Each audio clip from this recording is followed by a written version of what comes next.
All right, great morning, everyone. We we are having a great morning. I'd like to call our Finance Committee meeting to order. It's 8:31, and if you will, please stand and say the pledge. Should have a little bit more important of a meeting right now.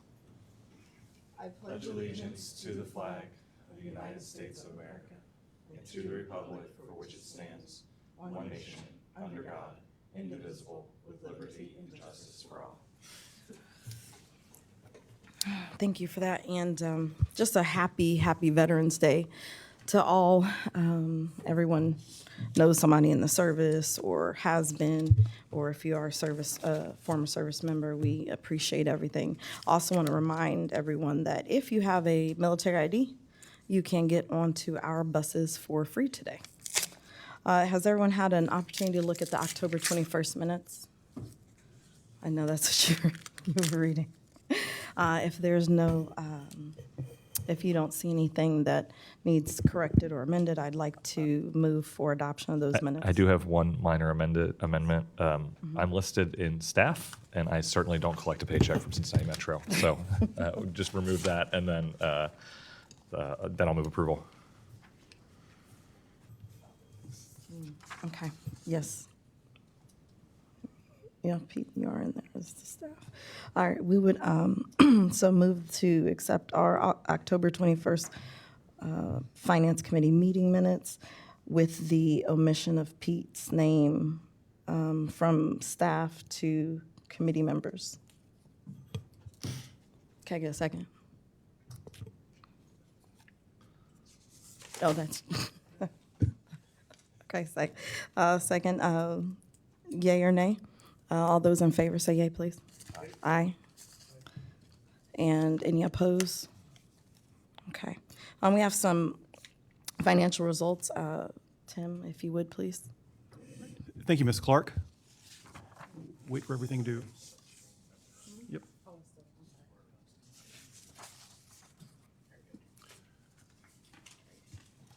right. Thank you, Ms. Clark. We'll get going, and Natalie, if you can go to the summary page. Thank you. Want to start off with, for the month of October, we came with a revenue of $14.4 million, which was favorable or greater than our budget by about $272,000, which is a little bit less than 2%. Going down to, and of that favorable variance, when you dig into it, fixed route fare revenue was slightly unfavorable by about $193,000. But that was offset on the other lines with the county sales tax being favorable by a little over $300,000, along with the other income, which includes investment income, favorable by about $44,000. So good month on the revenue side.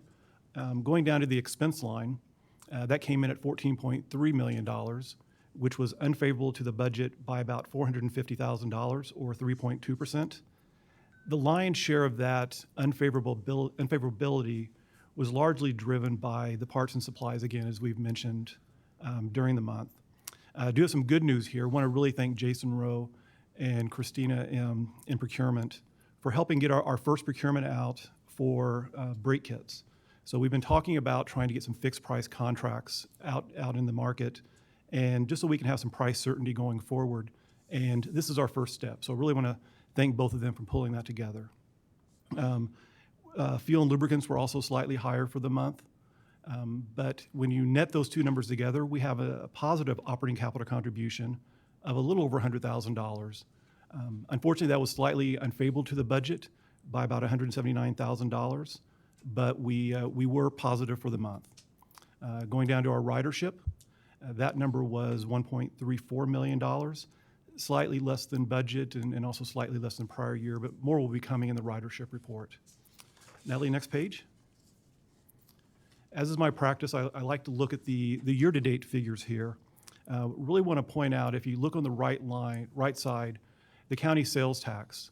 You can see that we're $420 million year-to-date being favorable there, which is 0.4% compared to our budget.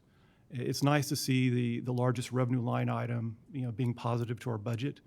Going down to the total revenue line is, when you look at the total revenue line, we're unfavorable to the budget by about $470,000, or call it 0.3%. Really close to the budget. That shows you the great job that Kevin and his team, along with all the Metro team members, coming together and creating a detailed budget, which we'll be talking about the next year's budget here in a little while. But it's good to see that. When you look at how the revenue compared to last year, we were about $9 million greater than last year, or 6.8%. Going down to our expenses for the year, those were slightly favorable, or we spent less than we expected, by about the same 0.3%. So 0.3% unfavorable on the revenue, 0.3% favorable on the expense line. So pretty close to the budget. I know Mr. Etheridge one time looked at the numbers and said, I thought I was looking at the same numbers, and you're pretty close again. It's good to see that on the expense side. That's about $8 million greater than last year, or 6.2%. So again, our revenue is growing greater than our expense line, which is nice to see. Going down to the bottom, we have a positive operating capital contribution of $2.6 million, which is slightly unfavorable to the budget. But let's keep in mind we have a couple more months left in the year. Let's go to the next page, Natalie. And this is our sales tax trending chart that you'll see. The one thing that is nice to look at when you look here, we have 7 months worth of actuals here today. But look at the green line, the yellowish green line, lime green, however you want to look at it, from January to now to July. You can see we're consistently greater than last year, which is wonderful to see. As a matter of fact, when you look at our comparison to last year, we're about $4 million greater than last year. And from a percentage basis, that's about 6.2%. So it's good to see that the largest revenue line item that we have continued to grow. Next page, Natalie. Here it is. We have $151 million in the bank with our operating account and our investments. But we highlight this slide just so everyone realizes we do have obligations that take up the lion's share of that $150 million. Really no changes in the middle. And it shows at the bottom we still have a surplus compared to what we need by about $800,000. But again, we want to highlight this slide really just to show the committee that while we have the cash, we can't go out tomorrow and spend $150 million due to all the obligations that we have. And that's all I have here for the month. Any questions from anyone on the committee? All right. Mr. Driehaus? Could you remind? Thank you for the report, Tim. Could you remind us on the 2-month operating expense? How long have we maintained that, and what is our objective? What would we like to trend toward? Well, we'd like to. We've had this in here since I've started, and we updated it a little bit when our operating expenses started increasing. This is part of an internal policy that we have to have 2 months worth of operating expenses included in our obligations. Mr. Driehaus? So that is a number that over the years you may see fluctuate a little bit. Thank you. One follow-up there. So, Dan, I think this has come up before, and if I remember correctly, what sort of read this was that our peer institutions do something like between a 1.5 to a 3-month buffer for their capital expenses. So just a point of reference. Correct. Great. Thank you, everyone. Thank you, Mr. Walker. Our MTIF presentation.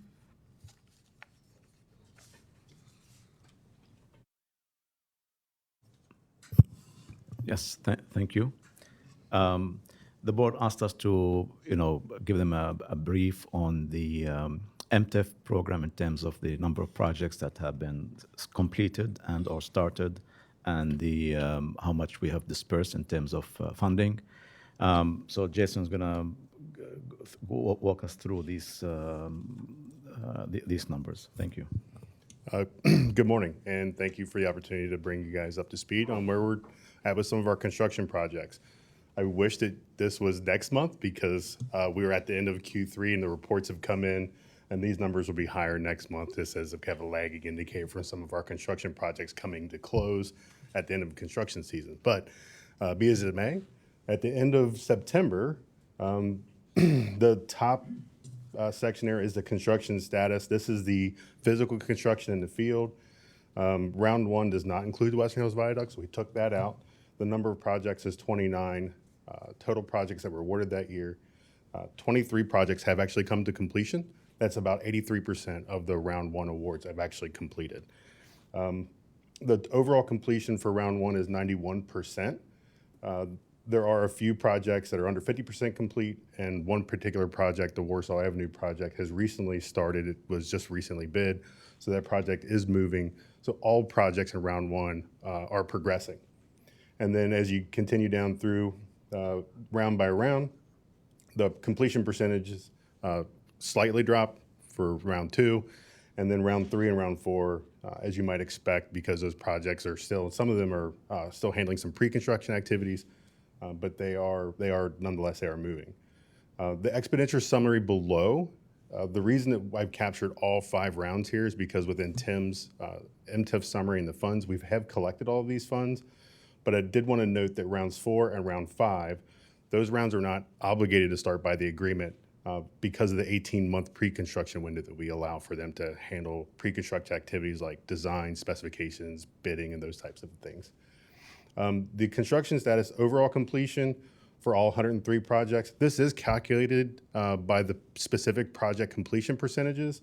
So for the entire MTIF program, we're about 60% complete for the projects that we've awarded.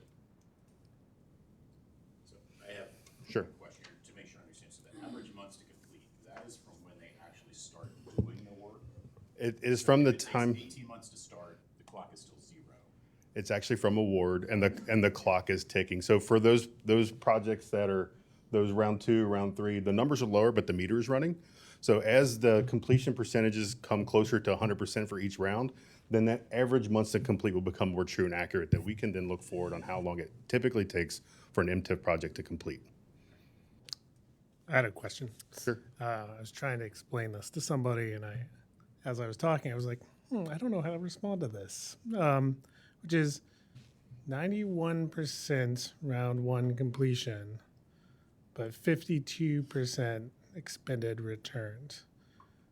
I would think, and I understand there's some different ways of doing math, 91% could be smaller projects or something like that, but I would think that if projects got finished, they would want to be reimbursed. So what am I not seeing here? Well, there are some, what I would consider whale projects, some big ones that have a high dollar amount that will factor into that. There also are what's considered ODOT LPA projects and non-LPA projects. Those are local public agency projects. The local public agency projects, since they're actually running the project, they're submitting for reimbursement pretty quickly because they want their funds returned. For the projects that ODOT is running on their behalf, they pay the ODOT their local match, and then ODOT collects the invoices from the contractors, and it's a much slower drip for the reimbursement request to come in. There are a few ODOT projects for round 1, and it just takes a little bit longer. Okay, thank you. Yeah. I know that we've been trying to kind of formulate the predictions on what all this stuff will look like. And do you think that we are at a comfortable enough place where you can say is that 60% is pretty good for us? Is that where we want to be? Or are we wanting to, did we see that move closer, or is that a little further away? I feel really good about where we are with their performance and them moving and progressing with their projects. Through rounds 1 and 2, they really were learning how to run MTIF projects and how to communicate to us where they were with their progress. What I've found over the last, I'll say, 2 or 3 quarters is that we had some jurisdictions that weren't reporting, and I've reached out to them to find out, are you more complete than what I have on file? And that was in fact the case. Some of those local smaller jurisdictions will contract consulting firms to handle the post-award activities. Others do it in-house. And when there's turnover for either the consultants or the in-house representatives, sometimes that knowledge of reporting wasn't being passed down to whoever inherited those responsibilities. So my hope is that as we mature this program, we start to communicate better to the requirements of reporting the construction completion percentage, both when we sign the agreements and that throughout our oversight and facilitating the program. They then learn how to do better business with us, and that our completion percentages are better reflective of what's actually happening in the field. If I may just add a couple of things on this. So just to clarify that, we as Metro, we're not managing these projects on behalf of these jurisdictions. So That's, it's their projects, they're managing the construction. Our role is to ensure that they're starting within that 18-month period and that they're continuously on a quarterly basis per the guidelines that they're reporting on the progress so that we know that, things are progressing. But as we all know, these kind of projects, takes time to bid. Sometimes there are some delays, but that's our role is to ensure that they start within the 18 months and that they continue working on it. So thanks, Jason Haled, for this report. This is really helpful. The one box that jumps out to me is 2022, less than 50% complete, 12 projects. Do we know, do we have a sense of how many of those projects will come through or not? How many do you think might not be completed? They will all complete. They're in various stages of construction. The ones that are less than 50%, I would say they're probably going to complete next year. There probably is not enough construction time this year to get those projects complete. But some of them, it's because it's less than 50%. That's of the last time that I had an update, which was July. Okay. So they may have made significant improvements since then, and I'll be able to tell more as we close in on this construction season. Well, that helps. So no funds from those would be coming back into our kitty. Yeah, as at the end of a project, they fill out what we call a closeout report, and any unspent funds get returned back to the Metro Transit Infrastructure Fund program to be awarded for future projects. Okay, thank you, Jason. And thank you, Dan. I think that you raised a good point. Just to clarify, in the second table where it says return funds, that's not because projects were not completed. It's just that their bid came lower than what they stated in their initial application, and we're awarding them as a percentage. So let's say, I submitted a project, and I asked, the cost of the project is $2 million. I asked for $1 million, 50%, and I was awarded the $1 million by Metro. So I'm awarded. In the contract, it says $1 million or 50%, whichever is lower. Then I go bid it out. It comes down, the bid comes back at $1.5 million. So now Metro is only going to give me 50% of that, which is $750,000, not the $1 million that initially was awarded. So, nowadays some of the bids are coming lower than the original application, and that's what they return funds. It's that difference that we're reaping back and putting them in for the next round. Okay, so that's helpful. So for the example we had, the Warsaw project, where the city had a project that they requested funds from us, but didn't convert on. They didn't activate those funds. I'm asking more than telling. So, is that recorded on this report when somebody applies for funds and they don't actually put the shovels in the ground and they sacrifice those funds? It's the difference between the awarded amount and the payments for Okay. projects that have not, for any eligible expenses that have not been requested to be reimbursed. It lies between the difference between the amount awarded and the payments that we've made. So the Warsaw Avenue project is about $2.5 million. This is from memory. That project is part of the difference between the awarded amount and the payments that we've made. Okay, thank you. Mr. Driehaus, one clarification here. I want to make sure that the committee is aware. They never leave the kitty until we get a reimbursement request. Mm-hmm. So just let's keep that in mind. So when it has returned funds, those are just funds that are bookkeeping ways returned back to the big kitty. It's a bookkeeping, but they never left the kitty to go to the agency that requested them. So make sure that's clear. Some of the estimates following COVID, because of the inflation that was being experienced for construction projects and materials and goods and those types of things, there was some volatility there. So I think what we have seen following COVID is that those projects that were estimated high have come in under construction. And that's what some of those return funds have come from, is that they were able to complete the projects for less than they thought they were going to complete the project for. This is an important conversation. Obviously, we're focusing on the right-hand side of the screen, which is those that are not completed. It should not go without noting that there are 47 projects in this community that got done and funded because of this organization. Actually, that's a number that I think I've seen in some place somewhere, but seeing it highlighted this way is really helpful and powerful to really start thinking about what those are. So thank you for laying it out this way. And I would just draw our attention back to the left of the top table for a minute to appreciate sort of everything that's come from this project. Thank you. And I think that we are, with our communications team, we're working on a really neat project that we hope will come to completion here in the near future that will help tell a story of MTIF and a way to communicate to not only our board and our leadership, but our community, some of the wonderful work that's being done around Hamilton County. Can you give me a list of these projects from 21 to 24 that's either partially completed? So I see we got a number with a total of 103 projects. For them first 4 years, is it a way you can get me a list of those projects? Absolutely, yeah. You want just the ones that are complete? The ones that's not completed? The ones that's not complete, yeah. I can do that. Ms. The Clark, first 4 years. Incomplete first 4 years. Yeah. Got it. just a question for the committee about cadence. This information is readily available. This is the first time we've seen this at committee. What do you all think in terms of the cadence at which you would like to see these numbers updated? We discussed at staff that we could provide this on a quarterly basis as Jason receives quarterly updates from projects, but it's the pleasure of the committee. So there's a quarterly request from all projects for them to provide the status, but then there's a closeout submission as well. Okay. Yeah, for each project, they're required to quarterly report on the progress, the challenges, the risk, and milestones that each project is experiencing. At the end of the project, whenever they're closing that project, there's a closeout report that gets submitted as well. And that allows us to close the grant file and can consider it complete. Okay. Yes? So one thing that I want us as the board to think about, a lot of our discussion right now is a little reactive.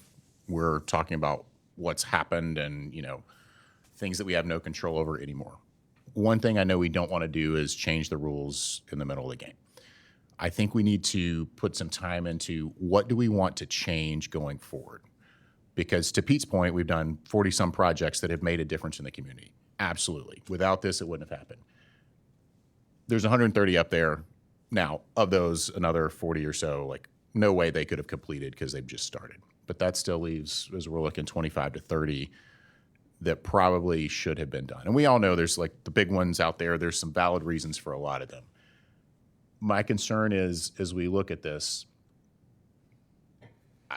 I struggle to tell the story to myself, how it's reasonable that we have the number of projects and the dollar amount, especially from earlier, that has not been expended. And I know that government moves slowly, but I really struggle with a lot of these projects, especially the smaller ones, to say 18 months is a reasonable time frame to start the work. Because if we look at just 2022, we're less than half complete, and the work should have started 15, 18 months ago at the latest.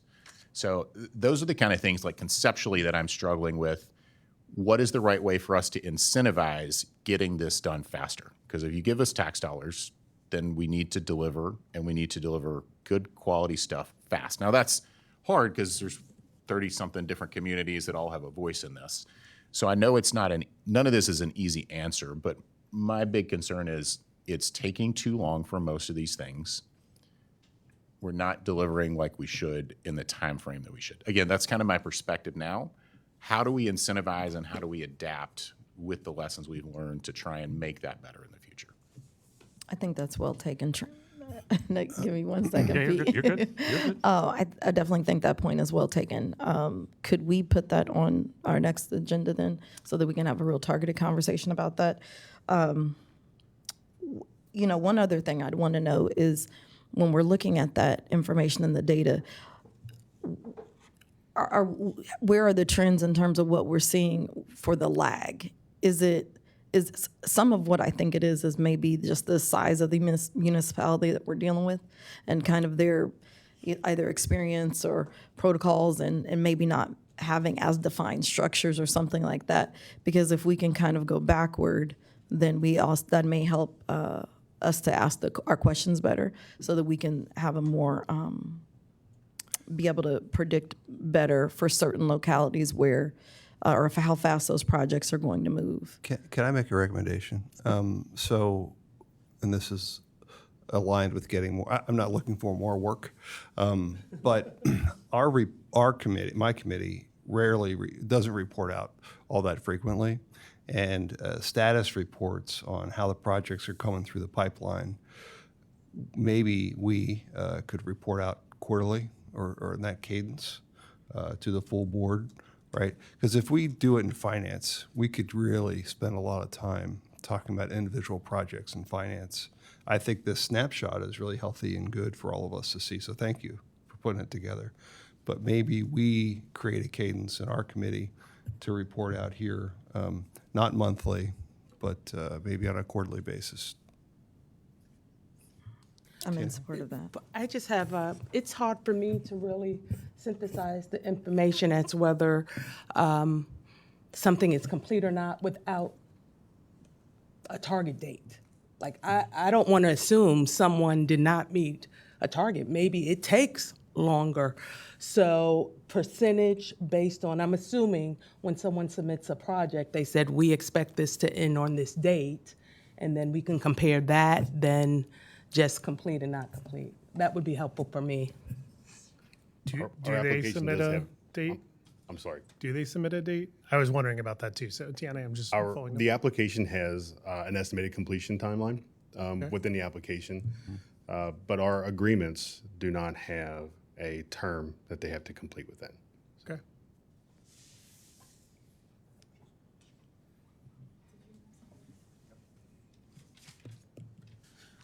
Based on your quarterly reports, when is a good time to get a complete report to the MTIF committee?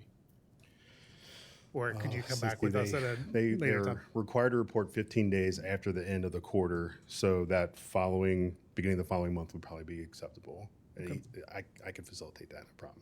The month after the month each after. quarter end? Yeah. Okay, great. Okay. Okay. Okay. MTIF committee will do that report then month following the quarter. Thank you so much. If there aren't any more questions for Jason. All right, thank you so much. This is really Thank good. you. This is, I definitely think, a step in the right direction so that we can more fully understand and appreciate what we're doing. So thank you so much. We've got some action items. Approval of investment of funds report. Mr. Walker. Thank you, Ms. Clark.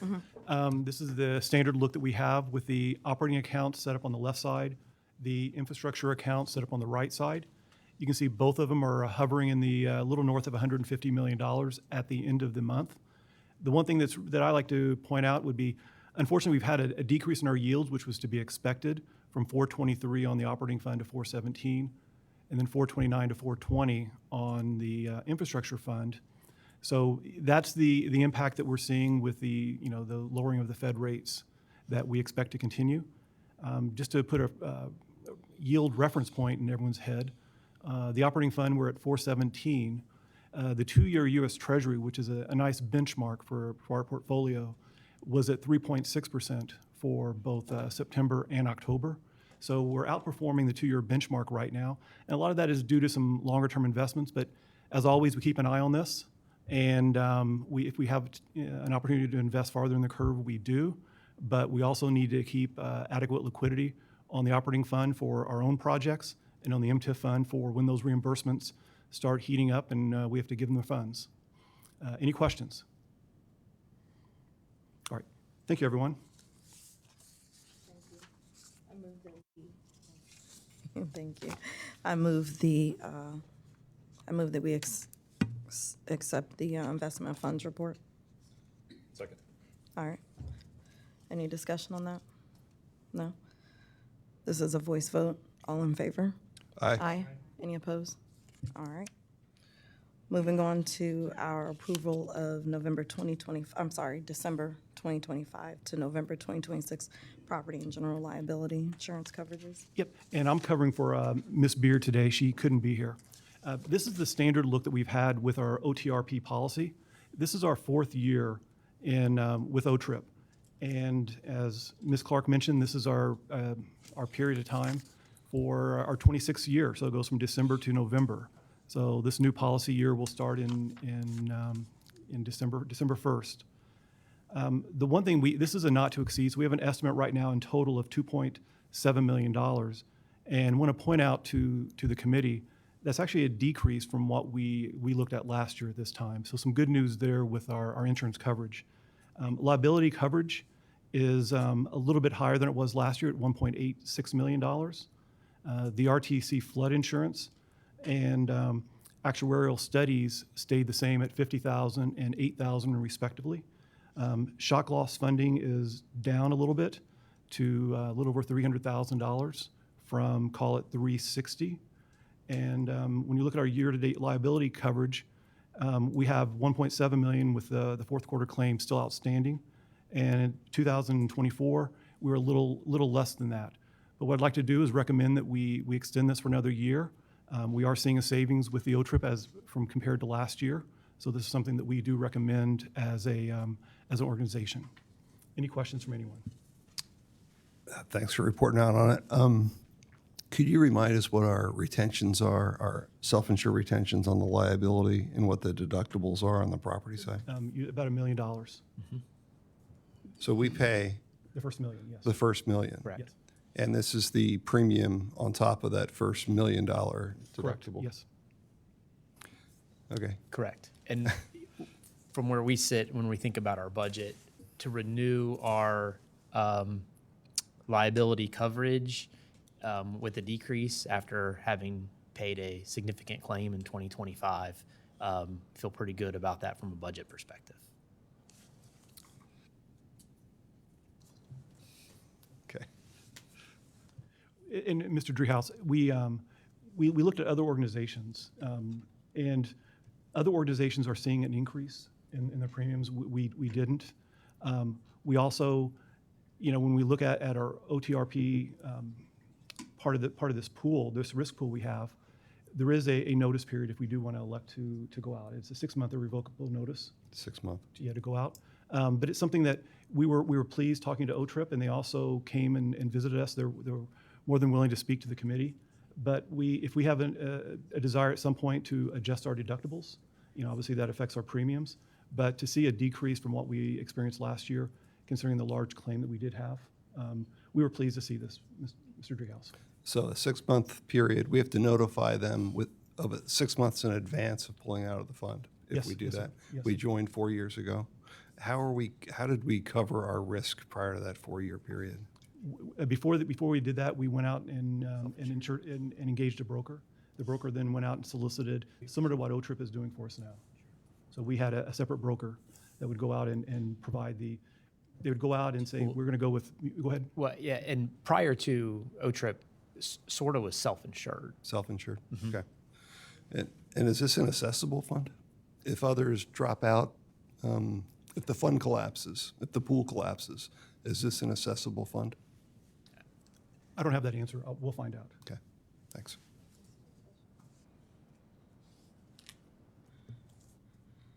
All right, thank you for that. Thank you for that, Tim. If there's no objections I'm sorry, I'll go ahead and motion then that we, that go to the consent agenda along with, can I do those together, 4 and 5? Or do I need to do them separately? Okay. I'd motion that these, both the approval of investment funds report and the property and general liability go to the consent agenda. Ms. Clark, the board does not need to approve the investment of funds report, just the committee. Oh, okay. And we've done that one then. So just just that the property and general liability can go toward, to the consent agenda. Correct. I have a second. Any objections on that or discussion points rather? All right. All those in favor? Aye. All right. No objections. We're good with that then.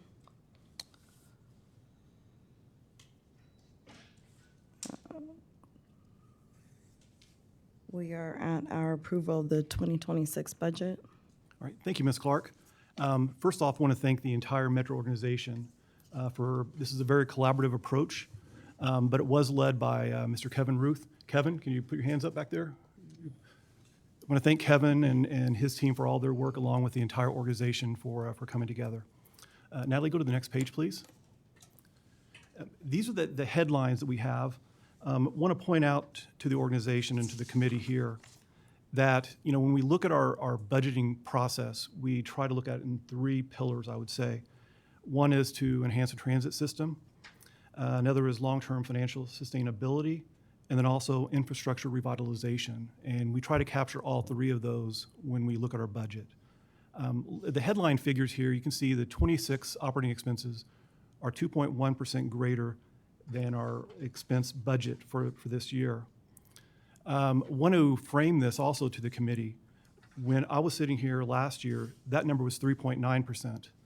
And then the year before, it was 4.8%. So we're getting a little crisper with our budgeting process and with our expenses.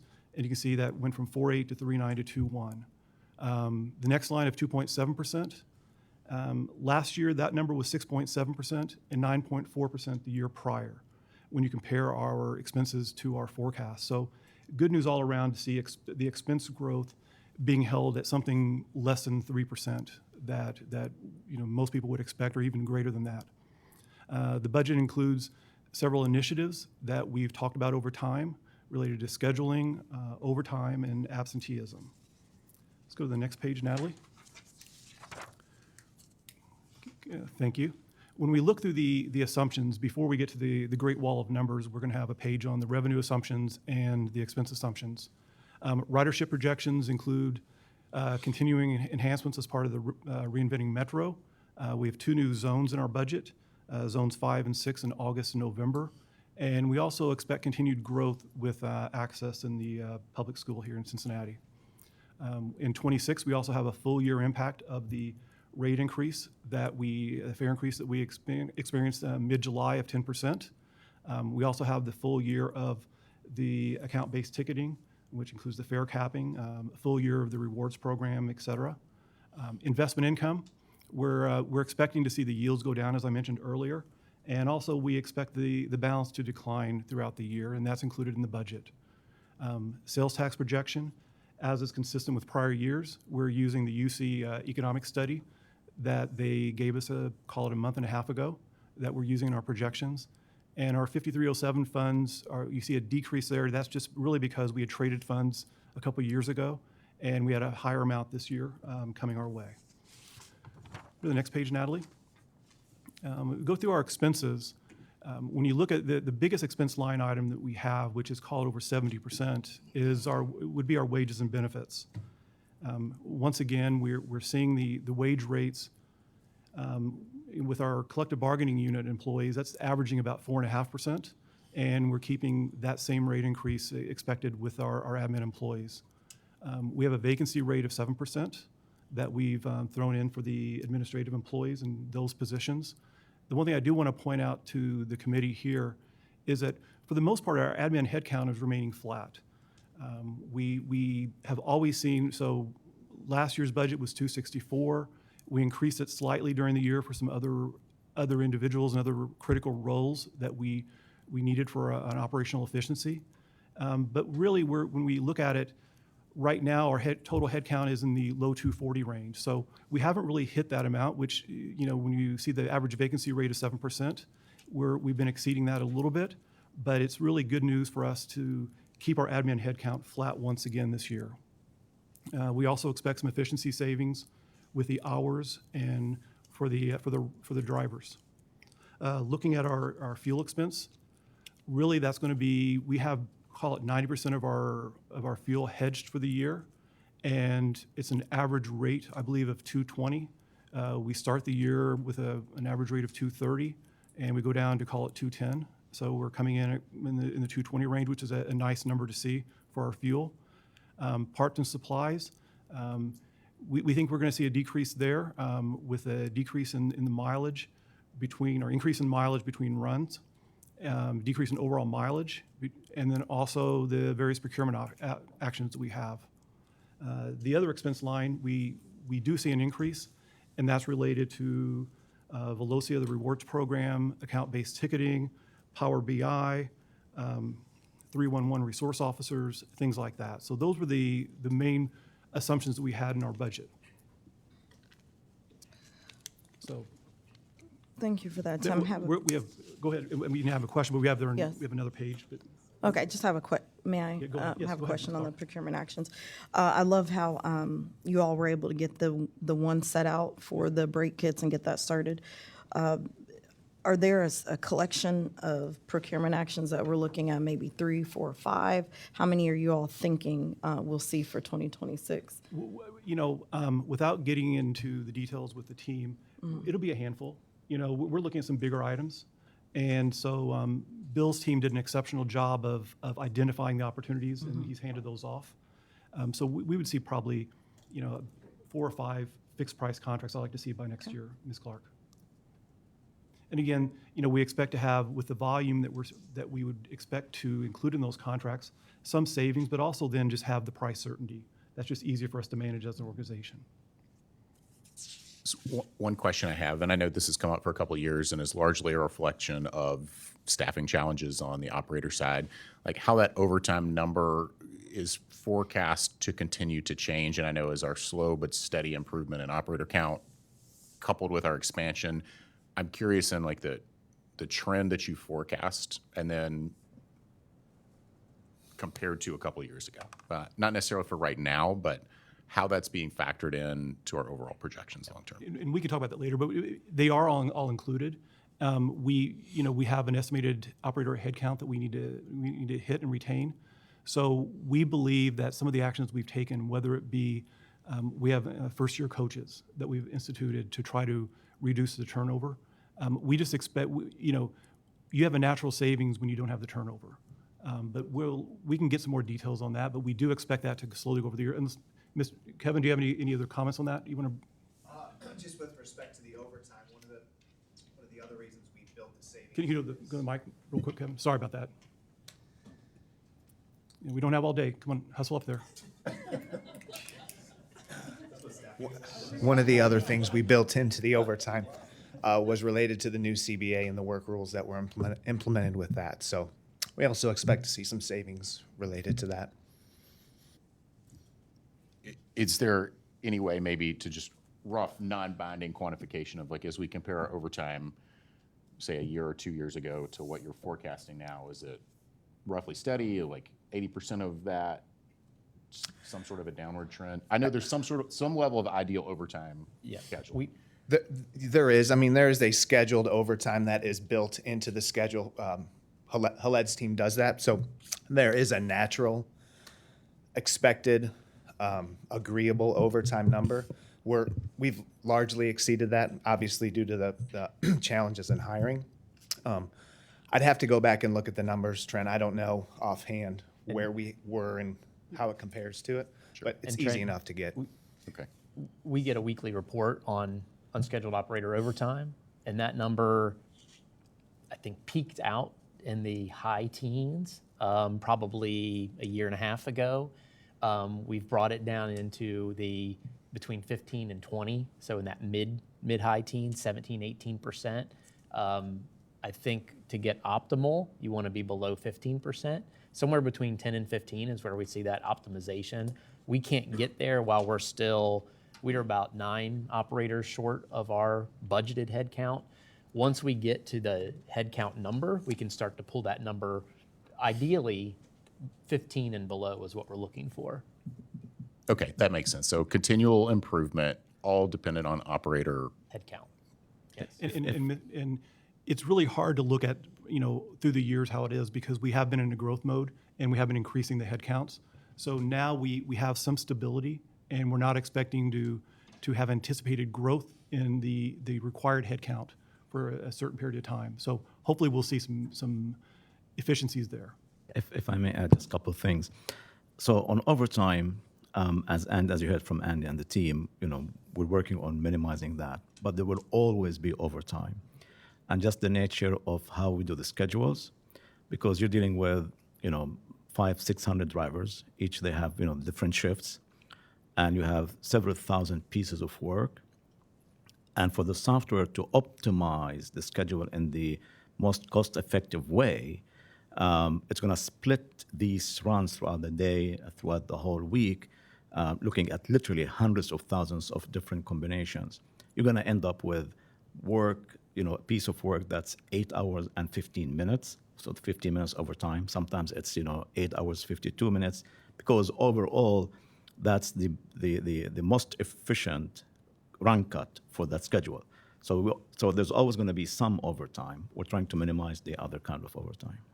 Right. No, I completely understand that. Like I punched a clock before, and so I understand like sometimes the job work scope takes you beyond 8 hours. That's not what I'm trying to drive at. It's more like the unplanned, undesired overtime. And it sounds like we continue to see slow but steady improvements, and it all traces back to the root cause of operator headcount. Correct. Thank you. Thank you, Kevin. All right. And now here's a slide everyone, I know I've been excited to show. This is our planned budget for the year.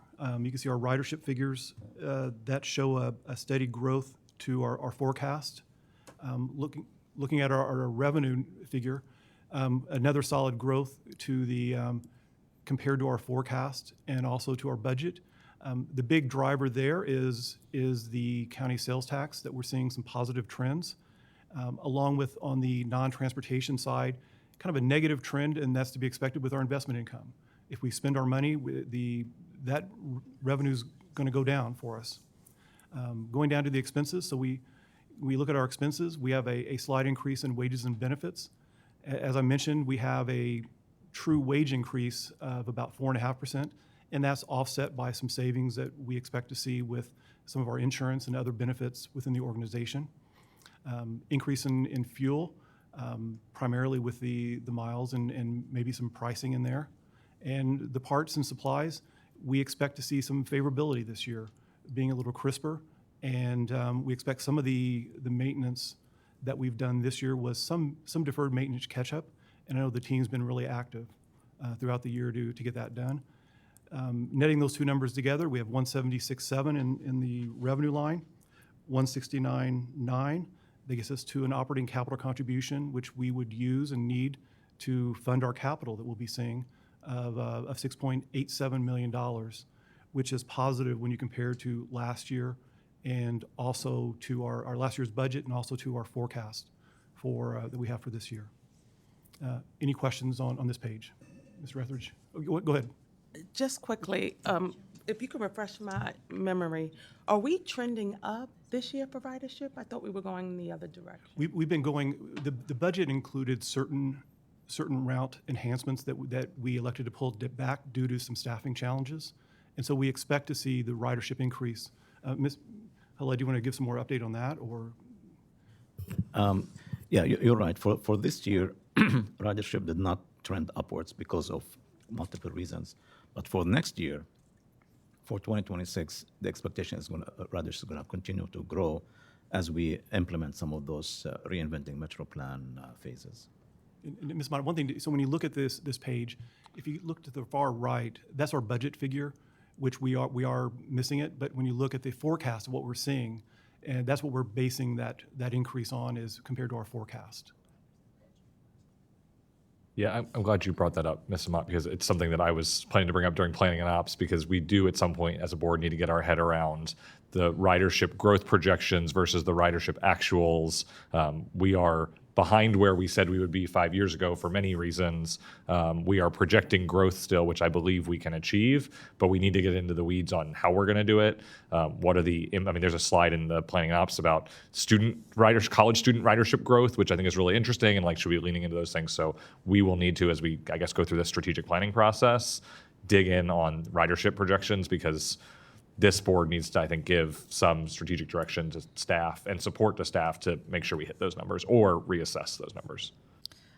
And to piggyback on that, Pete, which is a great point as well, Tiana, but I also think that when we had those meetings, those executive meetings, we had a wall of information in those meetings, and so much of that I'm not sure that I see very clearly where the incorporation of those ideas that would certainly help to drive ridership, at least in the bubbles that we were in, are even in this. And I'd like to see that those are where that information comes out for 2026.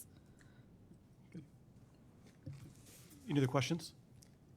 I had a smaller question, all year, parts and supplies, seeing that variance higher than budget. I think I thought it had mostly to do with cost of parts and supplies, but I'm also hearing an explanation that we were catching up on some deferred maintenance. It's a combination of both. Yes, yes, Mr. Etheridge. So we're not really anticipating that to go up next year, right? We expect to see savings with the contracts. Yeah, And so as it's long as, the more efficiency we have with our routes. We're budgeting. Our budget sorry. is 200,000 below the Yes. forecast for The this forecast. Yes, It's correct. it's $1.6 million above what we budgeted last year. year. So we plan to, we have to plateau at this Yeah. point. And at a certain point, we have to manage the budget.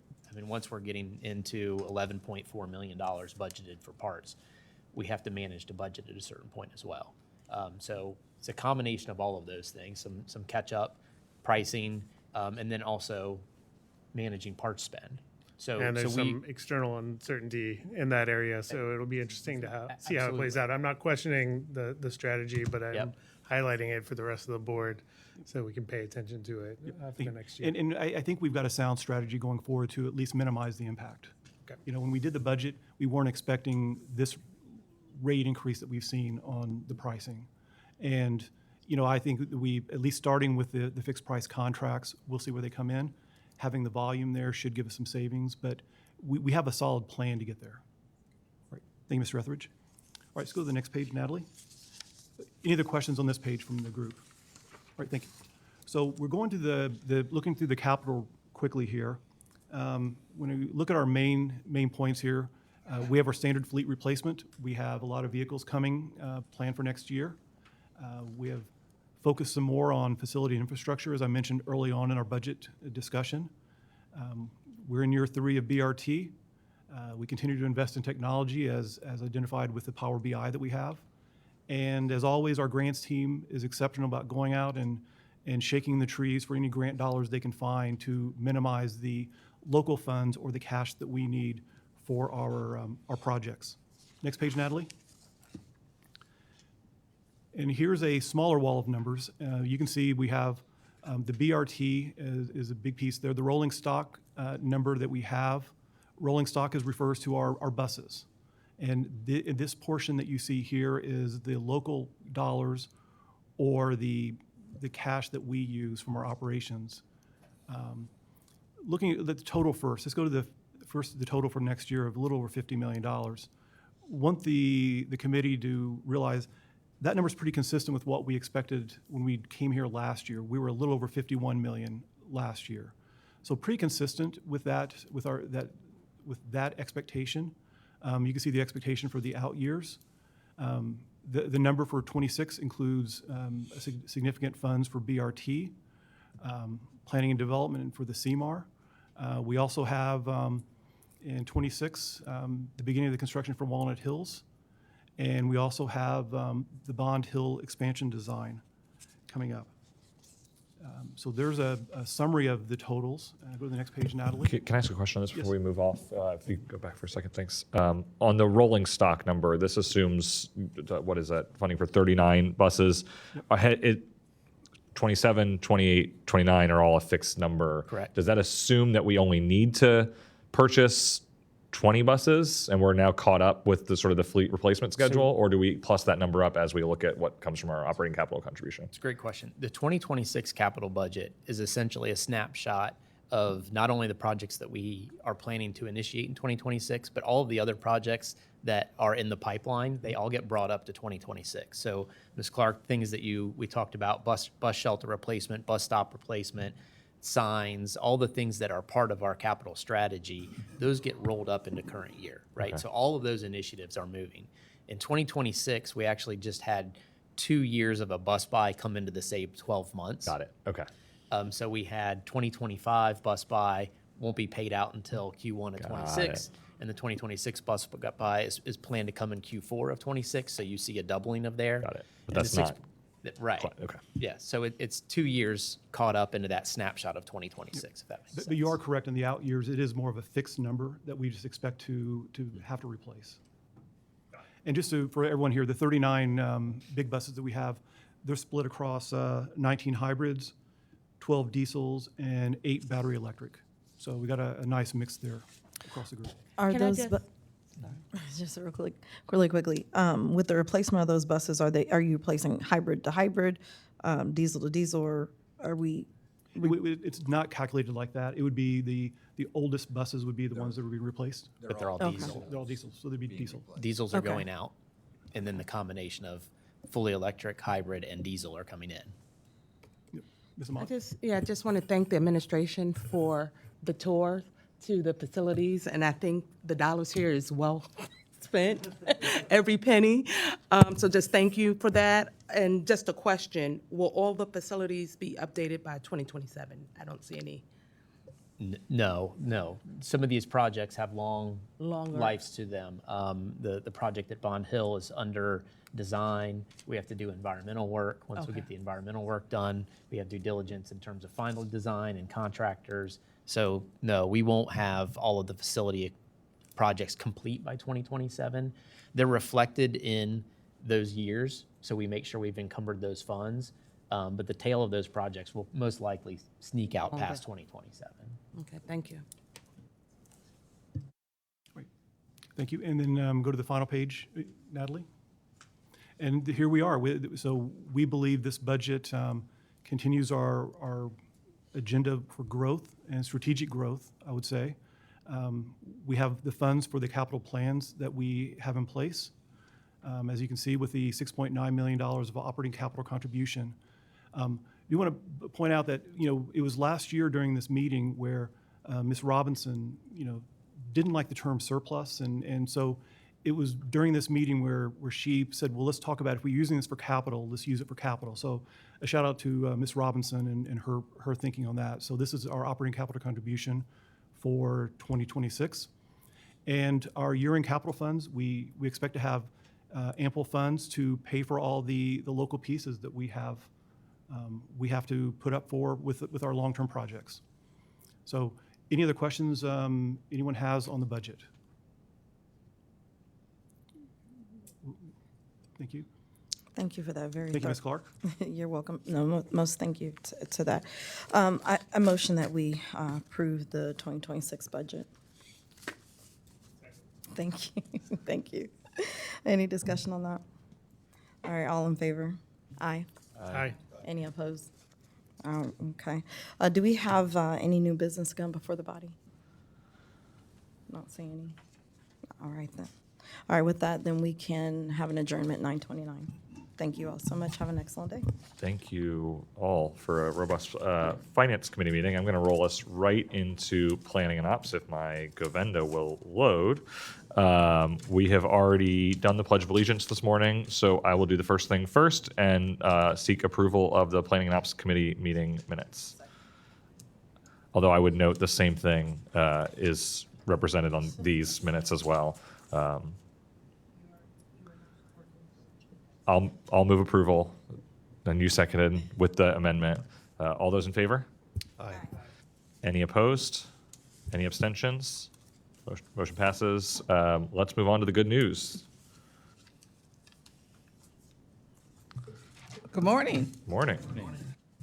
September Silver Wheel winners, starting with Paul Johnson, who was our Leadership Award winner. And Paul was a division manager who was promoted to a senior division manager at our Queensgate location. And since Paul's time in his role as senior division manager, he has had a substantial opportunity to change and shift the culture. He's worked hard to build relationships with the ATU, improving those labor relations and decreasing disputes that are coming from operators as a result of that. And so we just want to congratulate Paul. He additionally created and launched what we call a kind of probationary welcome packet for our employees when they come out of training and go into the probationary status as operators.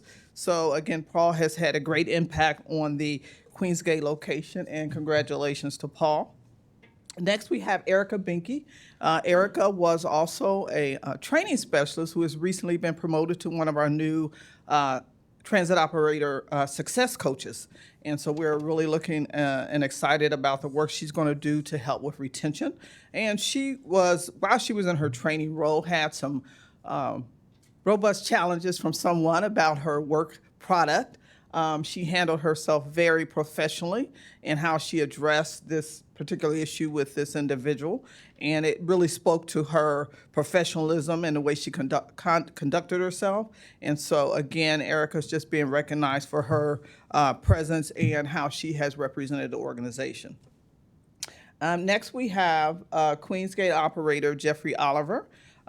Jeffrey's being recognized for the work and the effort he's put into assisting the safety department as they have tested the new electronic mirror system we have put in place.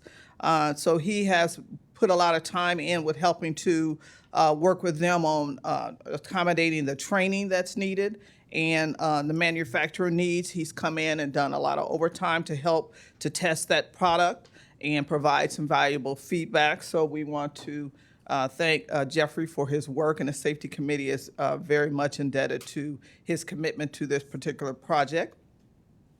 We also have Queensgate maintenance employee Dewan Ra. Dewan is been recognized for the work he does relative to training new C-rate employees, and he's always willing to stay in and do some overtime in order to make sure that they are provided the additional training that they need. He additionally works to get the buses out as needed and whenever help is needed. So he's just being congratulated for the additional work he puts in to help others.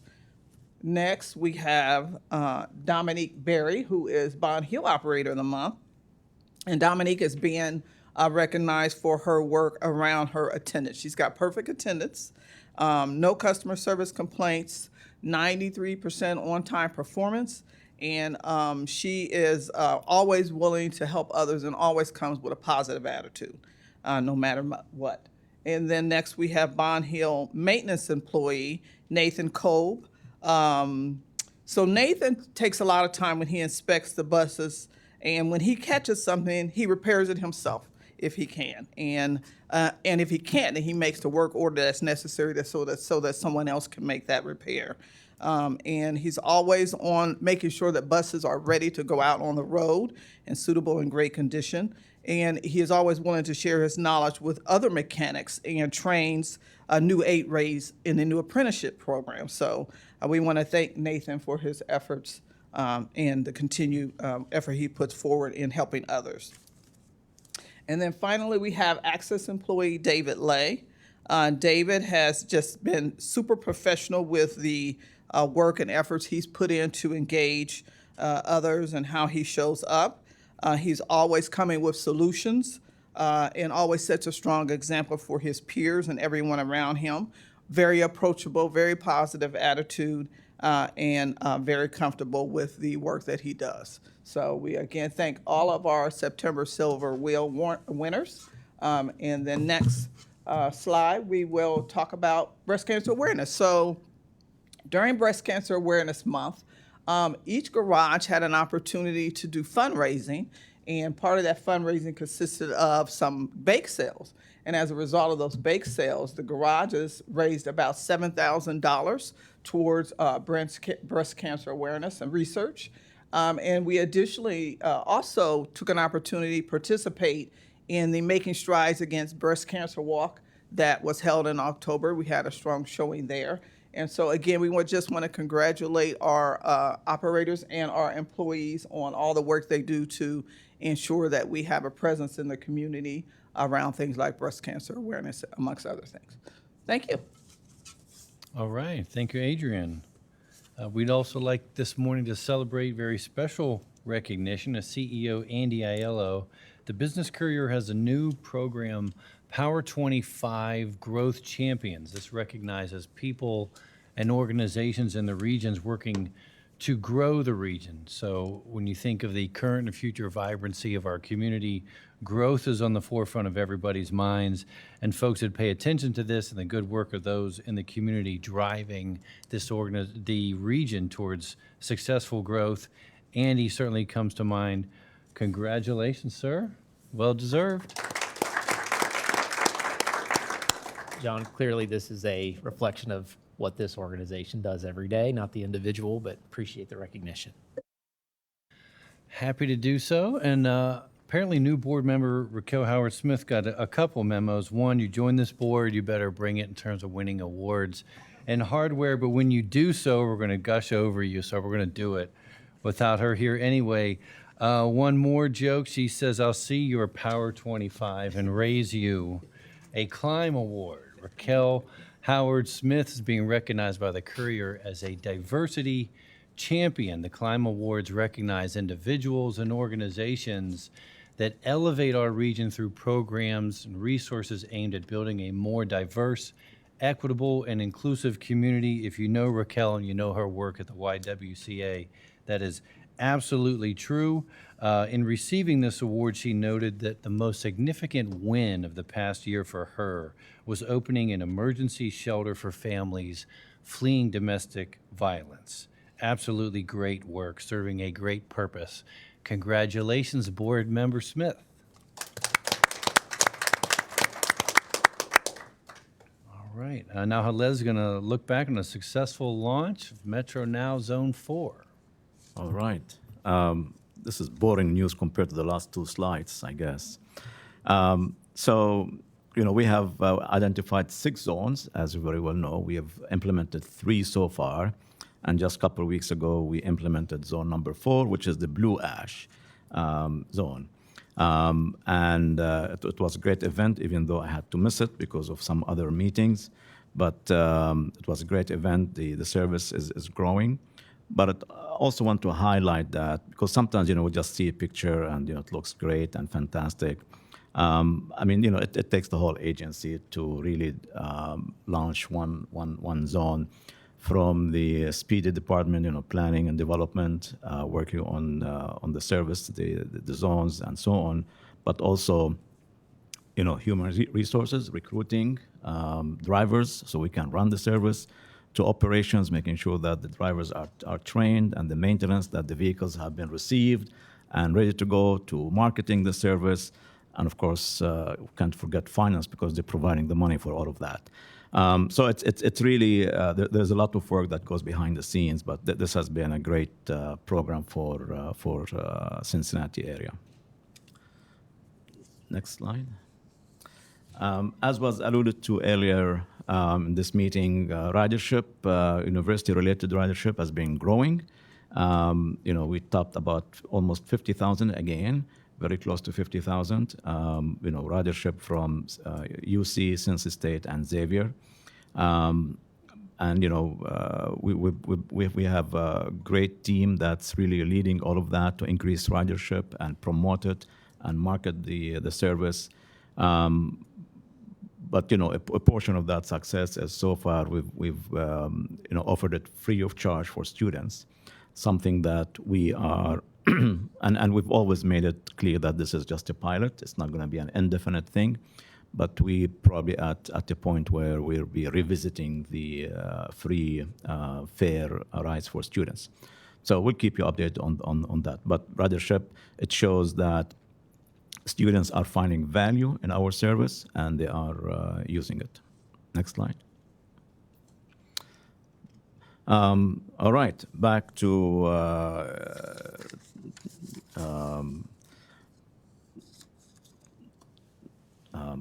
the word now escapes me, but that's fine. I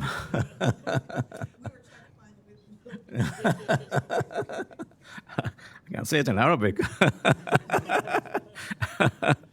Our one and only Steve Anderson is the Senior Director of Strategic Planning, Development, and Innovation, was named to the board of Camp Washington Urban Revitalization Corporation. Congratulations to Steve. The organization is really the community's development catalyst, and it promotes social engagement, encourages economic development, and works at improving the physical environment. And all of these really align with Metro's strategic priorities, and I couldn't think of any better person to join that organization. So congratulations to Steve and the organization itself.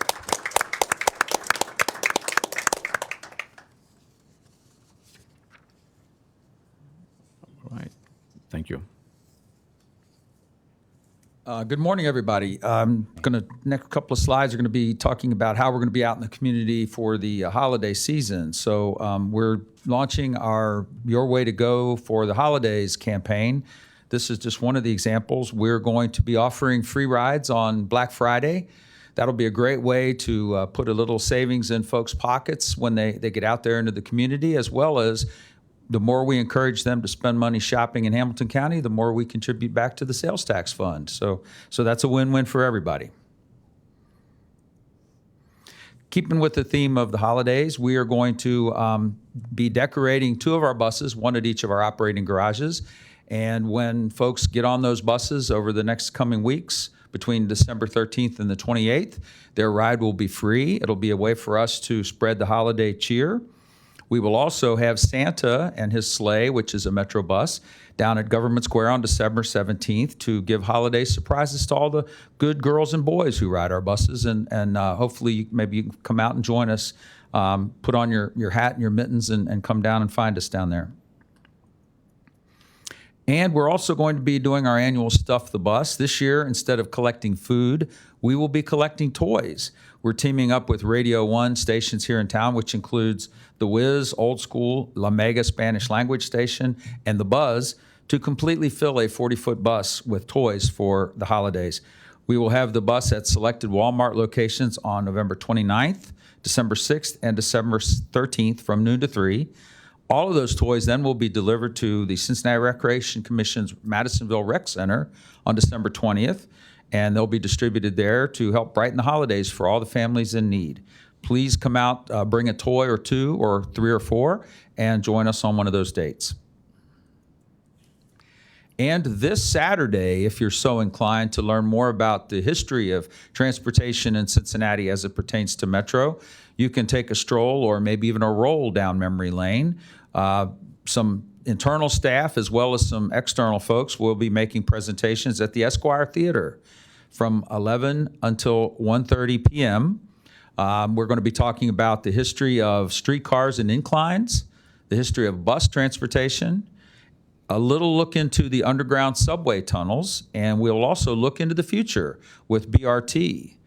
And I also know that the favorite bus that everybody loves to see, that the Cincinnati Transit Historical Association has lovingly restored, will be down there as well. So you can come down, learn about, maybe you'll learn a few things about the history of transportation that you didn't know, as well as get on board a bus that the last time it was on our streets was back in the late 50s and early 60s. And finally, we just wrapped up our giving campaigns, and you can say a lot of things about Metro and how we respond to the community, and generosity is certainly one of those descriptors. We contributed over $15,000 to United Way and Community Shares. Special thanks to Murby Curtis, our internal comms person, and the entire comms team who went out and shook all the trees and made sure that our employees knew about this opportunity that they have to give and had them reach very deep into their pockets to help improve the quality of life in our communities. Thank you, Dave. Thank you all. Let's also take another moment to stop and thank our veterans, but also recognizing the veterans at work at Metro and across the public transportation industry. That there are many paths or many natural connections from those who focus on a life or a career of service to their country that then come back to their communities and also find similar work serving others. There you see a few pictured members of the Metro team across any number of disciplines that have served in the military and continue to serve our region. Thank you, veterans. That's the news. Thank you, John and team. I'm going to hand it off to Haled and Bill to do the Ridership and Service Quality Report. Okay, great. Thank you. For the fixed route ridership for the month of October, we carried just over 1.3 million, just below the budget number of 1.35, and about 100,000 short than last year's October. Keeping in mind that in 2024 we had Blink in October, so that's a contributing factor, not necessarily the only factor. To date, we've carried just over 11 million completed 11 million trips. Next slide. Access continues to show growth in ridership. Compared to last year, we also carried about 1,000 more, performed 1,000 more trips, reaching 17,425 for the month of October. To date, we've almost completed 152,000 trips. Do we have two months isn't a trend, but it's closer to a trend than 1 month is to a trend? Do we have a theory about why this is growing? It's been fairly stable.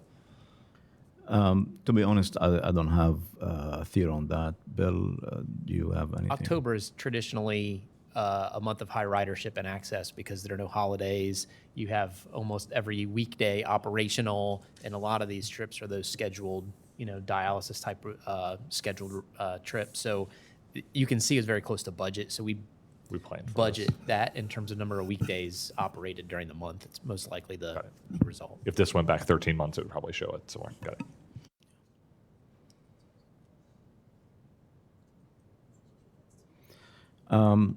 Metro now continues to show growth. That big jump from September to October is because of the third zone that we added at Forest Park. As you know, Forest Park was introduced a couple of months ago, 3 months ago, and it's going through that process of growing. So this is great news, and it shows that Forest Park is doing very well. Of course, we only had maybe a few days of Blue Ash in there, so this doesn't really reflect that. They're not part of this discussion. Sorry? Blue Ash is not part of discussion. It's mainly Forest Park. So for the month of October, we've completed just short of 14,000 trips on Metro now for a year-to-date total of 111,700 trips. The productivity numbers are showing are really strong. That's it's good to see. On the local service, we've hit 16.9 passengers per hour, almost 17, which is one passenger per hour higher than budget, which is great. Express still shows some improvement at 7.8 passengers per trip. Access is just below the budget at 1.92 passengers per hour. And Metro now still shows, strong productivity at 3.7 passengers per hour. And that number is just for the two mature zones, Springdale and the Coleraine one. Khaled, a question. So looking at the local service productivity, but then going back to our monthly projected ridership, how that is below. This number right here is above. Like, is it just because of the delay in rolling out services, or where is that? Because one, we're overachieving, the other, we're underachieving. Where's that coming from? Yeah, so this is really, it takes two things for the productivity. It's the ridership, but also the revenue hours that we're putting on the street. So we are carrying more people using fewer resources, basically. Yeah, I'm still confused. Is that connected to service that didn't get put out and some of the changes anticipated this year? What we'll have to do is go back into the budget document and the KPI document to see what hours were budgeted, because you're seeing a disconnect between ridership is at budget, but productivity is off budget. Mm-hmm. So what is the delta there? Yeah. We'll dig into that and get back to you. Okay, thanks.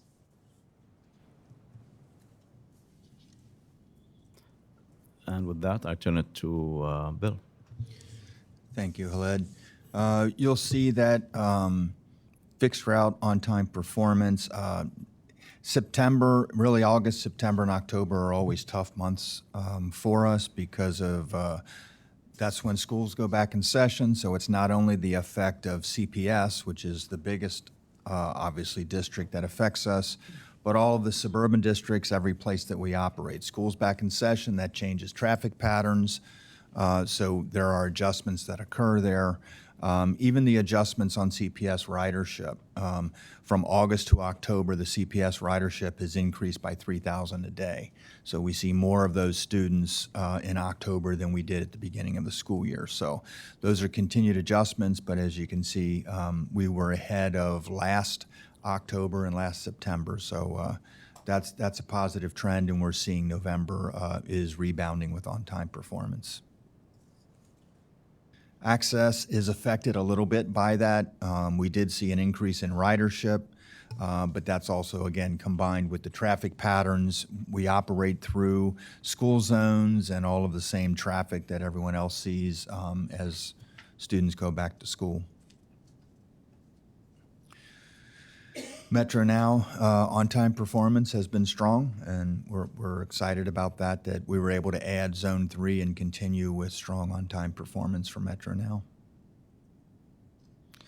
And the missed trips has been a bit stubborn, but as you can see, it's still we're still in a good place. It's higher than where we wanted to be. That is related to our stubborn operator shortage and trying to get to full staffed. But the team works extremely hard every day to minimize the impact of this so that we can improve our service reliability. And you can see that we're at 99.2% of our trips operated. Customer service has improved in October. We're really pleased about that. And we're back on track after we saw the bump with the fall of the fare increase as well as schools back in service. Fixed route miles between mechanical service interruptions, we were on a good trend. We saw a little bit of a dip in October. It is the longest month of service that we have. We're seeing some regression there from where we were in September, but we still were able to achieve 8,000 miles. And if you look at the overall trend, we're still trending upwards, and we expect that to continue. Bill, can you say more about, this is maybe I'm being dense, it being the longest month from a service perspective, how does that impact this? If this is just miles between, is it just that we capture one last round of them in October? It's just more buses on the street for longer periods of time, running more miles, and so that does affect it a bit. Because some of, okay. Yeah. Any other questions for the team on the ridership and service quality report? There are a number of things in this, from my perspective, that I think need to get deeper dives during our strategic planning sessions. The ridership number generally, missed trips and OTP are directly related to that, but I think we sometimes, let me say this, I know I sometimes think of them as separate issues. They are dramatically and intricately linked. So those are things I know that I want to make sure that we're really focused on with the team as we go through the planning process. Any other questions? If not, we'll go to Andy. Thank you, Pete. We had a question come up at the board meeting last month about Red Bike, and I think the question was, how are things? This board invested in Red Bike for a 3-year term, and so we just wanted to, as the staff member who sits on the Red Bike board, I would provide that update to this body. Next slide shows just a couple expansion projects that are happening. These are the first mile, last mile pilot projects that we talked about as a condition of SORTA's investment in Red Bike. It was decided that there would be 3 pilots that would be done to explore the idea of first mile, last mile connection to bike share to transit. The first is in Northside, and that has been deployed. The second is in the Wasson Way corridor, and that is on track to be deployed by the end of the year. If you think about the Wasson Way one, it's very interesting. If you're thinking about the map and moving from west to east, left to right, Wasson Way connects the Reading Road corridor, the Montgomery Road corridor, and the Madison Avenue corridor. So to be able to connect those 3 very heavily traveled transit corridors by bike will be another good opportunity for us to explore that data and that connection. Next slide. You may have heard in the news there have been pass sales restrictions on Red Bike after 8 p.m. on the weekends. That was put in place by the city of Cincinnati. That is still currently in place, and the Red Bike team is working on some technology solutions to maybe ameliorate those blanket restrictions that happen on the weekend. Another exciting piece of news is that Red Bike is going to be hosting the North American Bike Share and Scooter Share Conference in October of 2026. This is their industry conference that was last held in Canada, I believe, and will be here in 2026, welcoming them to Cincinnati. Ms. Amat, next slide. I believe, Ms. Amat, you asked about ridership. This is a snapshot look of ridership of Red Bike in 2025. Currently sitting about 121,000, just off of where they were in 2023. 2023 is the last full year, apples to apples. If you remember, there was a shutdown in 2024. And this also is reflective of some of the restrictions they've had on the weekends during the summer. So there are 121,000 trips so far this calendar year. Next slide is just a quick snapshot of budget in terms of revenues and expenses. Revenues are hovering around $760,000 and expenses around $670,000. So operating in the black with respect to the budget, which is consistent with the financial pro forma that they provided us about 12 months ago. So happy to answer any questions about Red Bike snapshot. Thanks for the overview, Andy. I think one thing that's probably worth noting as you think about the partnership with Metro, in particular in those expansion plans, that Wasson Way expansion, I think also has the potential to serve as a revenue generator for that for Red Bike, because just like you see around the riverfront and you see around Lincoln Airport, that becomes a tool not just to connect to transit, but also for folks who want to take a ride on the trail. And that means a lot of day passes being purchased, and the day passes are the most favorable economically for the organization. So it has a knock-on effect of connecting both our riders to the system, but also potentially strengthening the financials that we see here. I know it has nothing to do with Red Bike, but is it? They stopped using Red Bike because people were using Red Bike to commit crimes or stuff like that. And so now they started back again? So they were never, under the other highlights, Natalie, if you can go back, I think this is slide 3. The city of Cincinnati and CPD requested an early shutoff time of the system at 8 p.m. So essentially, you couldn't use it overnight, but it's operating fully during the day. So from 6 a.m. to 8 p.m. it's operating, and then they're working, to Andy's point, on having some technology solutions that allow for each of those bikes to be tracked so that they can turn that system back on from 8 p.m. I would note, though, if you have a monthly pass or an annual pass, you can still operate. You can still get a Red Bike during this time. You just cannot purchase new passes and utilize them. I just have a question about the program income. What exactly is that? And maybe I'm dense on this one. I don't exactly know what that is, how that differs from sales. If you could help me with that. Are we talking about just sales of the actual usage of the bike? Correct. Whether it's monthly or? Correct. Okay. That's passenger revenue, essentially. Passenger revenue of 19. That's the way we would describe it. And the program income is, what is that? No, that's the passenger revenue. The program income is the revenue that's generated when folks are using the system and paying fares to use the bikes. Correct. And how does the sales, what's the sales distinguishing? That $19,000. Yeah. I don't know the different. I don't know what that small number is. Okay. Again, I'm not an expert in their financials. Just snapshot. Is that helpful?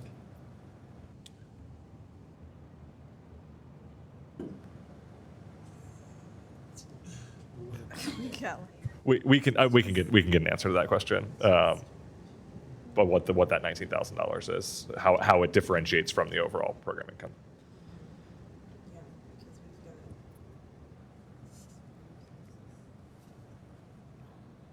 Any other questions for Andy? Andy, thank you for this overview. I think it's helpful. Thanks. All right, Metro Rapid update, Haled and Sharon.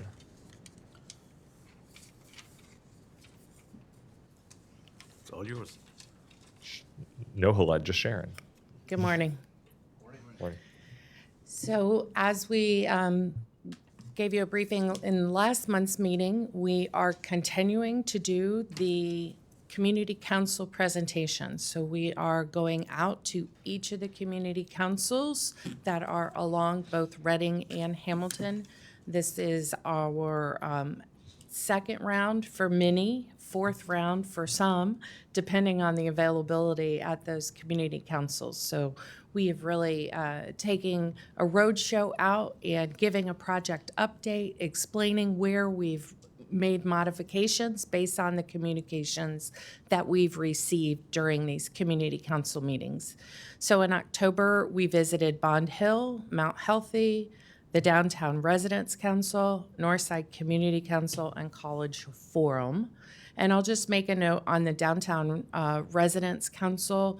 It was a night where there was other activities going on in downtown, and so we were there and we received comments and we talked to many people, but we weren't kind of the star of the show like we were on some of the others. So there's a lot of attendance there. I just wanted to point that out. Next slide. Some of the concerns that we have heard, and we're really getting to a point now, since we've been doing this outreach now on our third year, we're hearing a lot of the same things. Future availability of existing service is a concern. There is a desire to retain existing service on Reading Road corridor and Hamilton, which we do plan on keeping service on those routes.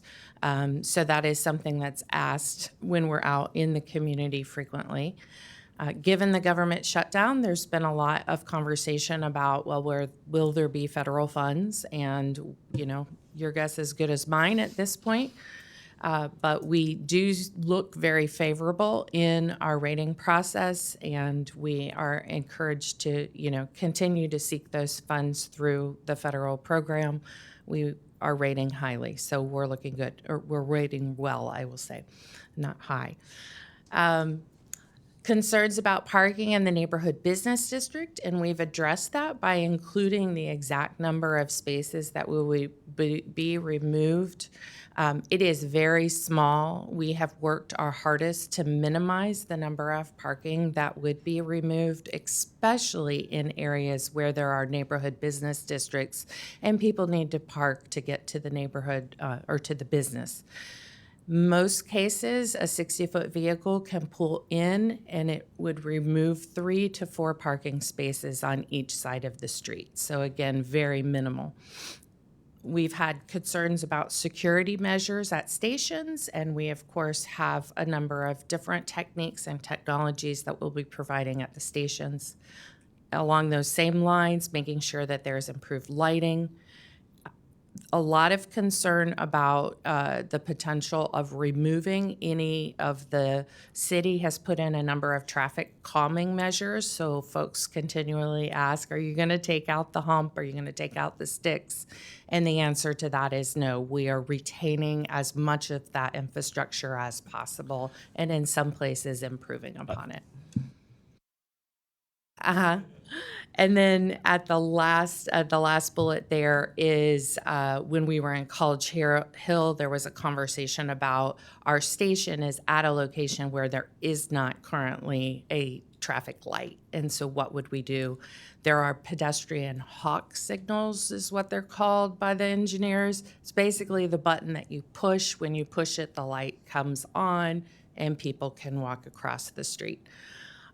So we'll continue to track that. In fact, we're going to have a meeting with the Children's Hospital folks up there in College Hill. They have requested of the city that a light be put in. So maybe we can all work together for an improved scenario there. Next slide. And we will continue to do the roadshow. In fact, we have done in November the North College Hill City Council meeting. CUF, we met with their board of trustees to, some of the community councils, you have to go to the board first and then get approval to come back to the general. So that's what we did last Tuesday. Tonight we'll be out at North Avondale Community Council. We have Roselawn Thursday night, Mount Auburn next week, CUF next week, and Paddock Hills. And that will round out. We have a couple that are outstanding, and I know Pete is going to ask. Clifton, and we've met with both the Business Association and the Neighborhood Town Meeting, and they want to put that on their agenda in February. So we will continue that conversation. Any questions for Sharon? Thank you for this update. This is helpful. Very good. Thank you. Government Square update. Sandy, am I handing that over to you? Great, thank you. Just a quick update. You all passed a resolution at the board meeting a couple weeks ago, directing staff to move forward on evaluating our network and evaluating how we operate downtown and the physical infrastructure at Government Square. We have drafted a scope of work. We're taking that very preliminary draft scope and we're having conversations with the city and the county, our riders and the business community before we solidify and finalize a scope to move forward. So as soon as we have a draft that has been vetted, we'll bring that draft back to this board and this committee so you can take a look at our proposed technical approach to move forward. Thanks. And should we expect that at our December meeting, do you think? We can absolutely do that. Okay, Yep. cool. We're going to move into our proposed, any questions for Andy on that? I don't want to move us too quickly. No? Okay. We've got a number of action items. The first is a proposed motion to approve our agency safety plan. Mike, good to see you, Mike. Good morning, everyone. Thank you. I appreciate that. So this will be our 6th year since our agency safety plan was developed to reflect changes as directed by the FTA. The directive also led to the redesign of our safety and security committees to form a joint safety committee.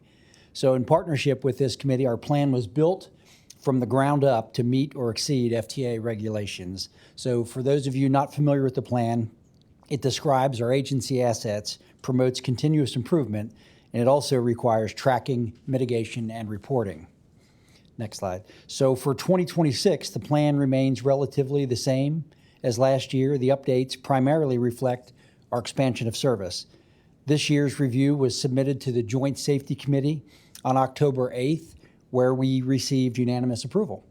So the next step is presentation to the Board of Trustees. Following approval, the plan will be signed by the accountable executive to complete the process. Any questions for Mike? This is a newer process. I remember only a couple of years ago, the head of the FTA was here sort of celebrating the way we do this. And so appreciate that we have a good document, a good process, and that's sort of proven out by the lack of changes because we've done good work. So Thank you. I'll move approval. Is there a second? Second by Ms. Clark. All those in favor? Aye. Any opposed? Any abstentions? Motion passes. Okay. Khaled and Scott, you're going to talk to us about the property purchase for Walnut Hills Transit Center. All right. We are at a very, very good point in time here with Walnut Hills. The board, you authorized us to enter into negotiations with a not to exceed amount of $1.15 million to acquire the property in Walnut Hills at the corner of Gilbert and Taft, which will be the future site of our Walnut Hills Transit Center. We're back here today asking the board to approve the purchase of this property at $1.05 million, and this future transit center will play a critical role in the multimodal network that we're trying to develop. I move approval. Is there a second? Motion properly moved and seconded. Any discussion? Any questions? We've talked about this extensively. Congratulations on all the hard work. Yeah. And the persistence on this purchase. Yeah, I mean, I gotta say that Scott, I got my money's worth with that with Scott. I mean, it wasn't an easy thing, but we made it work, and it's going to be a very exciting project for us. Thank you, Scott, for all the hard work. Yeah. You're welcome. Thank you. I'd like to acknowledge the great service we received from Voorhees and John Cole. Tremendous asset to our team. I've, in my career, done about 4 of these, and this was one of the smoothest, most professional, looking to save us money at every corner that I've experienced in all those experiences. So thank you to Voorhees and their great team. This is great, and I know our friends and neighbors in Walnut Hills will be excited for us to get moving quickly to design and build and deliver something that neighborhood can be proud of. So, all those in favor? Any opposed? Any abstentions? Motion passes. And then we've got two items on the action item matrix. Tim can walk us through those. Thank you, Mr. Metz. Want to thank Christina Harvey and Jason for pulling this together. We only have two items on the list this month. The first one would be the driver barriers for Metro Now. We went out with an RFP with an award of $113,100. This will be, putting the barriers on the Metro Now vehicles just like we have on the fixed route vehicles. The second item is labor and employment legal counsel with Dinsmore and Scholl attorneys at $200,000 for another year of service. Dinsmore and Scholl was sole source. We didn't do an RFP for that, for it being professional services and a continuation of our relationship with Dinsmore. Any questions from the group here? What did we pay, what did we do last year with Dinsmore? Was it the same It was the same amount. Okay. Yes, ma'am. And then how many shields do we get for each of the Metro Now vans? Are both small? I don't have that number, but It's 29, 29. okay. Thank you. That's a good. Thank you, Christina. Thank you, Jason. Sounds like a good deal. I don't know. I don't know what the price per is like. I'll move approval of these two items. Can I move them separately? Together? I can do that, yeah. Okay. Okay, I'll move approval of both. You've seconded by Ms. Clark. Any other additional questions or discussion? All those in favor? Aye. And all those opposed? Any abstentions? Motions pass. Unless there's an objection, I'd like to move each of these items to the consent agenda next week. Does anyone object to any of those or like to pull any of them off? No. Okay, we'll move all those items to the consent agenda. Any new business?